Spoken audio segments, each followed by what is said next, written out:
Hey everybody, it's Lon.TV. If you are a fan of physical media for movies, for music, or video games, you probably are thinking that physical media is not long for this world, and you might be right. But if you take a look at the current landscape of physical media options, especially when it comes to movies and music, this might be the best era ever because we have the highest possible quality at the lowest price I have seen in 30 years. And I'm not talking about stuff you can find at a thrift store. I'm talking about brand new releases that are selling less than what they sold for back in the mid-90s at the peak of physical media sales. And we're going to dive into this topic, and I'm also going to talk about how you can archive some of this physical media and use it digitally with no loss in quality, and that includes some of your Xbox 360, Gamecube, and Wii games too. So we've got a nice overview video ahead, so let's get to it. So I came across this sales circular recently on Reddit. This is from Best Buy from 1994. And you'll see here they're selling a bunch of CDs for about $11 per disc, which back then was a good deal. In most cases, I was spending $17 or thereabouts for a new release album. So Best Buy had some pretty good prices here. And you can see they were selling every CD for $12 or less every day. And they're also talking about selling a new Madonna CD that was coming out that year for, it looks like, $9.96 per disc. And it's not me, that flyer was cut off on the side so you can't actually see the price, but $9.96 is about $24 in today's money. And if we jump over to Amazon, check it out. This is selling for $11.23. So it is far less than what you would have paid inflation adjusted back in 1994. Additionally, when the album first came out the other day, Amazon was selling this for $10, even less. And this is the full audio CD officially released by the record label. And one thing many people are not aware of is that the 40-plus-year-old CD you might have around the house sitting in the closet somewhere has better audio quality than what you would stream from Spotify or some of these other streaming services on their regular subscription tiers. That's because CDs are lossless audio. They sound spectacular.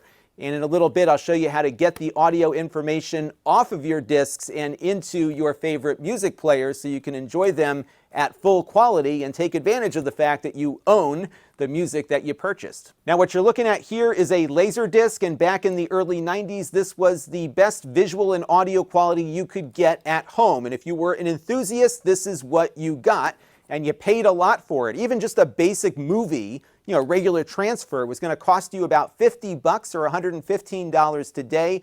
And then, of course, the box sets like my Star Wars collection here would cost far more. But for its time, this was the best you could get, and it looked and sounded fantastic. Now, of course, today we've got 4K Blu-ray, and these are a lot less expensive by comparison. So, for example, Disclosure Day, which is a new release that's coming out at the end of August, is pre-ordering right now for $30, but you get more than just the Ultra HD version. You get a 1080p Blu-ray version and a digital coupon that can be used across most of the major digital services. So you can go on Movies Anywhere, link all your accounts together, and your physical purchase is also a digital one, but you got something they can't take away from you. And when you get these movies, you often get some nice materials inside. The coupon here has expired, so don't bother trying to collect that. But here you've got your 1080p movie, and you've got your 4K movie, and sometimes there's another disc inside that has bonus material also. So you get quite a bit here for your money, and most of the time the studios do try to do something special on these releases because many of the directors want their films released in a format that matches their creative vision. So they put a lot of effort into this. You've got great commentary tracks on these as well. Just so much value packed into these things for movie fans that you really should think about getting into Ultra HD collecting if you are not already. And movies that have been out for a while sell for even less. So for example, Top Gun Maverick here, which came out a year or two ago, $20 for just the film. If you have $4 more to spend, you can get the original movie remastered in 4K and the new one for $23.49, a great deal. And then even some streaming shows are ending up on 4K Blu-ray. So for example, Andor Season 1 is available, a great Star Wars show, for $50 for the whole season. Now, as far as players are concerned, I haven't looked at a 4K Blu-ray player in quite some time, but the one that I'm using is still available. This is a Sony UBP X700U. For my purposes, it is great. The 4K movies play back perfectly on this with Dolby Vision and all the lossless audio benefits. It also can play, of course, DVDs and 1080p Blu-ray discs and upscale those to 4K. Again, there's probably fancier stuff out there that looks nicer, but it'll cost a lot more. I think this one is probably the best pick if you're on a budget. It used to cost a lot less than it does today, but of course everything on the hardware side is getting a lot more expensive. But I think you'll be very happy with this player. It is a nice no-frills solution. And like the music CDs, you can extract the movies at full quality and have them available to your home network digitally using a home media server. And we're going to get into all of that right now. And we'll start with how we can extract audio data from a music CD, because that's a little bit easier. Now for music, I've been using a utility for many years called Exact Audio Copy. I did a whole video on this a little while back, and it's still pretty much the same application today. So definitely check out that video for more detail. But it does exactly what I want to do, which is to get me a one-to-one copy of this that I can put onto my phone and other devices. So what we're going to do real quick is take this Stone Temple Pilots album from, I think, 1994 and get ourselves a nice high-quality version of it. So what I'm going to do is get my application loaded up here on the computer, and we will stick the disc in. And what it's going to do is read the disc, and then it will fill in automatically all the tracks from a database. They have a paid service that will do this database lookup for you, but there's also free options available via plugins that you can install. And as you can see here, it successfully detected the album that we put in. Now for the audio format, I would suggest you use FLAC, F-L-A-C. You will see that option in the setup wizard as you're getting the software up and running. That is what I would use just because FLAC is so universally supported. Even my car, a Tesla, can play back lossless audio FLAC files off of a USB drive, and it sounds spectacular in the car. So now that we've got everything up and running here, what we're going to do is just ensure that our FLAC option is selected in the external compression, which it is. And we'll go ahead here and just click on the Copy Tracks Compressed button. And what this will do is copy the music files into a folder that we specify. So let me get that set up and let's see what happens. And once you specify the file location, it is off to the races here. This is a slow process because it is reading the data off the disk, and in the case of Exact Audio Copy, it's trying to do just that, make an exact copy. And this is going to take a while, so I would get it set up and grab yourself a sandwich or something, and when it's done, you will have your music ready to go. All right, it is all done, and now we have ourselves a folder full of files here, each one representing a different track of the CD, along with the album art here that it downloaded from the database provider. And I am going through this really quick here. The video that I did a couple of years ago not only goes into more detail on the audio extraction process, but it also shows you how I'm using it with Plex, which is a personal media server, to make these audio files available to me everywhere I go, and it feels very much like my own version of a streaming service, yet I have direct control over the physical media that I extracted for this project. So definitely check out that video if you'd like to get a little more information. Now, as far as optical drives go, for music extraction, you don't need anything all that fancy. If you have an older drive, it will likely work, although sometimes their motors get gunked up and you may have some difficulties there. But by and large, audio extraction on most optical drives should work without too many complications. When you get into more particular things like 4K movies or Xbox 360, Gamecube, and Wii games, that's where you need something a little more modern to get the job done. And I did pick up a new drive for this project the other day. This is an Asus Blu-ray drive. I'll put a link to it in the video description. This is an external drive, but they also have an internal variant as well. And what you need to do is actually flash some open source firmware onto it in order to be able to get these 4K Blu-rays extracted along with some video game extraction. So we're going to touch on that next, and there will be links in the video description to far more detailed how-tos on this, and I'm going to point you at those videos because that's where I got all of the information I needed to get the most out of my drive here, and I want to make sure to give those creators credit for it. So definitely check out those links on the how-to, but we'll do a nice overview right now. Now, the software that I use for movie extraction is called MakeMKV, and this will support extracting movies from DVDs, Blu-rays, and 4K Blu-ray discs. Now, for DVDs and Blu-rays, pretty much any Blu-ray reader should work. However, the 4K Blu-rays do need a special drive with open source firmware loaded onto it. So that's why this ASUS drive is important for that task. Now, in the video description, you will see a link to a firmware called OmniDrive, and this firmware will allow you to get those 4K Blu-rays extracted, but also extract data from video games that I'll show you in a few minutes here.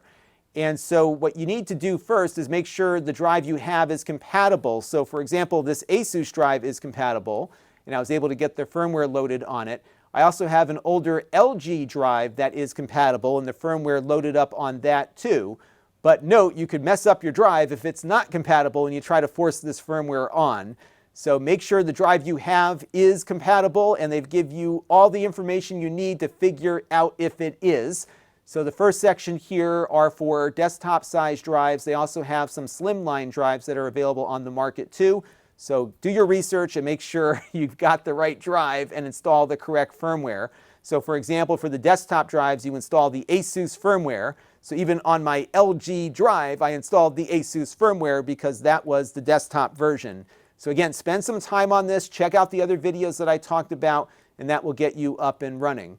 Now, when you have everything installed, when you load up Make MKV here, what you will see is the Libre drive microcode here enabled, and that is what you need to extract your 4K Blu-ray discs. And what you do is you put your 4K Blu-ray in, it will scan all the discs, and then you select what you want to extract from it. And from there, you get a nice big MKV file that you can play back on any device or load into your home media server. And again, there's a lot of great content out there to give you a deep dive on that process. But the real advantage for using the OmniDrive custom firmware is that you can also extract game discs. That includes the Xbox 360, Gamecube, and Wii.